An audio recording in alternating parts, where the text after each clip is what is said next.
안녕하세요. 정치를 쉽게 풉니다. 정치 10단. 오늘도 JTBC는 도이치모터스 주가 조작 관련 단독 보도를 쏟아냈습니다. 내용도 내용이지만 제목이 아주 짜릿짜릿합니다. 1차 주포 송금한 4,700만원 김건희 여사 손실과 일체, 검찰 손실 보전금 아니냐? 자, 내용을 보지 않아도 알 수 있습니다. 김건희가 4,700만원이 손실이 났는데 주범이 그걸 메꿔줬다는 얘기 아닙니까? 자, 김건희는 주식을 하면서 손실이 나면 누가 메꿔줍니다. 그런데 JTBC는 더 쉽게 이해하라고 제목을 바꿨습니다. 김 여사 손실 4천만 원만큼 주포가 송금, 검찰 보전? 의심을 하고도 기소를 안 한다. 이번에 김건희를 꺾어버리고 싶다는 강한 의지가 느껴집니다. 그런 의지가 강하다는 것은 지금 이어지고 있는 단독 보도 제목을 봐도 알 수 있죠. 내가 가장 우려하는 건 김건희만 빠지는 거야. 도이치 주포 편지에. 매도 타이밍 알려드릴게. 김건희 도이치 공범 오간 메시지. 자, 제가 너무 감정을 담아서 읽어서 그런지 더 짜릿합니다.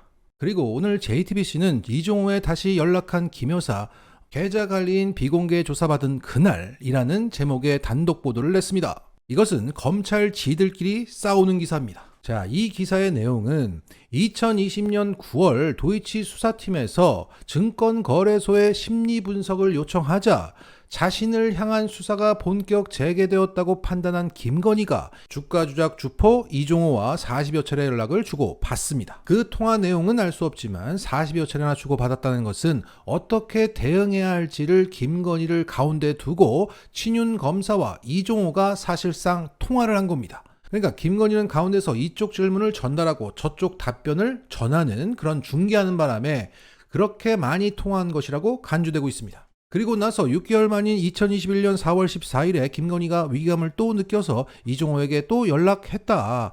그 날은 김건희의 계좌 관리인 민 씨가 참고인으로 검찰 조사를 받는 날이었다. 그런데 당시 민 씨의 조사는 비공개로 진행돼서 지금까지도 언론에 알려지지 않았다. 어떻게 민 씨가 조사받는 걸 알고 김건희가 6개월 만에 이종호한테 전화를 했지? 아, 친윤 검사가 또 알려줬구나. 그래서 김건희가 또 중계를 했구나. 라고 이 소스를 JTBC에 던져준 수사팀이 의심하고 있다는 것이 이 기사의 핵심입니다. 자, 지금 검찰 내에서 도이치 수사팀과 친윤 검사팀이 싸우고 있는 겁니다. 지들끼리 싸우고 있는 상황이라는 것은 오늘 도이치 보도에 참전한 SBS 단독 보도를 보면 더 적나라합니다. 주포 메시지 7초 뒤 주문, 내가 직접 한 것. 자, 이 기사의 핵심은 2차 주포 김 씨와 김건희 계좌 관리인 민 씨가 그 유명한 12시에 3,300에 8만 개 때려주셈 그 대화를 하고 7초 뒤 김건희 계좌에서 같은 물량이 나왔고 그걸 1, 2심 재판부는 통정매매라고 판결했는데 그걸 최근 검찰 불러다가 조사받았던 김건희가 내가 직접 한 것이라고 해명했다는 겁니다. 그 콜검의 따끈따끈한 수사 기록이 지금 나왔네요. 자, 그러니까 김건희의 말은 저런 대화에 상관없이 갑자기 불현듯 지금 3,300원에 8만 개를 팔아야 돼 라고 생각이 들어서 매도를 했는데 경교롭게도 그 시기가 이들의 대화 7초 뒤 시점이었다는 겁니다. 말도 안 되는 얘기죠. 그런 말도 안 되는 해명을 김건희가 최근 했다며.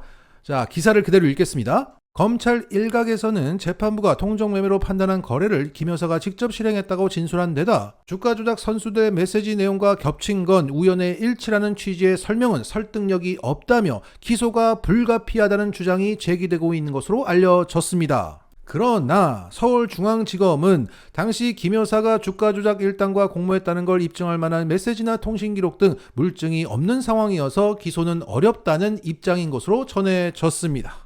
그리고 검찰은 명품 가방 의혹에 대한 처분 결과를 내놓으면서 도이치모터스 주가 조작 사건에 대한 최종 처분도 함께 내놓을 예정입니다. 자, 검찰 일각과 서울중앙지검이 싸우고 있는 겁니다. 자, 이 장면에서 우리가 많은 정보를 알 수 있습니다. 지금 3일 전부터 JTBC를 통해서 이 수사 자료를 뿌리는 주체는 검찰 일각으로 표현되는 도이치 수사팀이구나. 이게 한동훈 라인에서 왔다거나 홍석현이 JTBC 캐비넷에 쟁여놨다가 풀고 있는 것이라거나 이성윤 의원이 2020년 서울중앙지검장으로 있을 때 수사한 것이 지금 변호사를 통해서 나오는 것이라는 등의 여러 가지 썰이 돌고 있는데 이것은 현 검찰의 도이치 주가 조작 수사팀이 흘리고 있다는 것을 알 수 있는 겁니다. 그리고 수사팀은 JTBC에 주더니 SBS한테도 줬구나. 이거 터뜨리고 싶어서 난리구나. 아니면 둘 다 줬는데 SBS가 간을 보다가 뒤늦게 참전했다고 판단할 수 있는 장면입니다. 그리고 지금 검찰 지들끼리 공격하고 방어하는 진풍경이 연출되고 있는 겁니다. 자, 그러면 이 도이치 수사팀이 정의로워서 이러는가? 아니죠. 자신들을 위해서 이러는 겁니다. 지난 2년 반 동안 참을 만큼 참았고 여기저기 김건희 건 막 터져서 분위기도 좋고 지금 검찰 수뇌부는 이걸 명품백이랑 함께 무혐의 처분하려고 하는데 그럼 나 주임 검사는 X 될 것 같고 그래서 10% 공명심과 90%의 이기심을 담아서 이걸 현재 쫙 뿌리고 있다고 보는 게 맞을 것 같습니다. 지금 이 사안을 들여다보시는 분들은 다들 이 정도의 관점으로 바라보시는 것 같습니다. 자, 그들의 이유가 어떻든 우리야 굿이나 보고 떡이나 먹으면 됩니다. 자, 한 줄 정리하겠습니다. 검찰은 김건희 도이치 수사로 둘로 갈라져서 자기 살려고 공격과 방어를 하고 있다. 일단 구독을 부탁드립니다. 이 구독은 후회가 없을 겁니다. 이런 가운데 오늘 국회에서는 윤석열이 거부권을 행사한 방송사법, 민생회복지원금법, 노란봉투법에 대한 재의결이 무산됐습니다. 국힘의 이탈표는 없었습니다. 여기에 민주당은 지시지 않고 김건희 최병 특검법에 거부권을 행사한다면 10월 4일에 재의결할 것이라고 말했습니다. 자, 본 게임은 김건희 특검법의 거부권 행사와 10월 4일로 예상되는 재의결입니다. 국힘 이탈표를 기대하는 게 아니라 만들어야 합니다. 자, 다시 정리하겠습니다. 굿이나 보고 이탈표 나오게 떠듭시다. 오늘 명태균이 서울경찰청 반부패 범죄수사대에 출석해서 조사를 받았다고 합니다.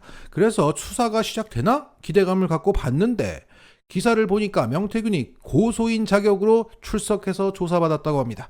그가 조사받은 사안은 뉴스토마토 기자 2명과 편집국장 등 3명을 명예훼손으로 경찰에 고소한 건으로 파악됐습니다. 그러니까 경찰은 명태균 털려고 부른 게 아니라 뉴스토마토 털려고 명태균을 불렀던 겁니다. 잘 돌아갑니다. 이런 가운데 오늘 JTBC는 명태균이 말한 대로 되더라 보도를 또 내놨습니다. 지난 대선 기간 안철수 캠프의 핵심 관계자 최 씨가 단일화 협상 당시 명태균이 전화 올 것이라고 말하자 몇 시간 뒤에 실제 윤석열이 전화 왔다는 겁니다. 자, 이것은 최근 JTBC가 안철수 캠프 핵심 관계자 최 씨와 명태균이 만났다. 그래서 명태균이 단일화에도 관여했다는 보도를 했습니다. 그 보도에서 최 씨는 만나봤는데 자기가 뭐 다 할 수 있다. 윤석열 막 움직일 수 있다. 이런 취지의 말을 하더라. 그래서 한번 만나고 말았다. 라고 했습니다. 그런데 거기에 발끈한 명태균이 당시 주고받은 카톡을 까면서 우리 7, 8번 만났잖아. 왜 나를 개무시해? 라고 말하면서 최 씨를 거짓말장이로 만들어 버렸습니다. 그래서 빡친 최 씨가 그래 한번 해보자 라며 이 새로운 사실을 폭로하면서 반격했던 겁니다. 자, 기사를 보면 2022년 2월 초중순 무렵 안철수는 단일화에 부정적이었는데 갑자기 입장이 달라졌다.